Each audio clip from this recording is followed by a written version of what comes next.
চাস্তো ভাই এই এমন আসামি নুরুদ্দিন মোল্লা ধর্ষণ করে। এই অভিযোগটি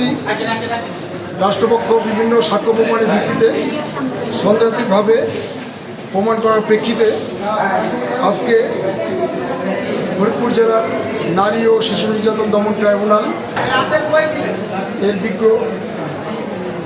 বিচারক জেলা ও দায়রা জজ জনাব শামীমা পারভিন এর ট্রাইব্যুনাল এই আসামিকে ধর্ষণের অভিযোগে এবং একটি শারীরিক প্রতিবন্ধী মেয়েকে ধর্ষণের অভিযোগে অভিযুক্ত করে এই মামলার আসামি নুরুদ্দিন মোল্লাকে দণ্ডিত করার আদেশ দান করেছেন এবং সেই সাথে 5 লক্ষ টাকা অর্থদণ্ডে দণ্ডিত করেছেন, যা জেলা কালেক্টর এই আসামির জমিজমা বিক্রি করে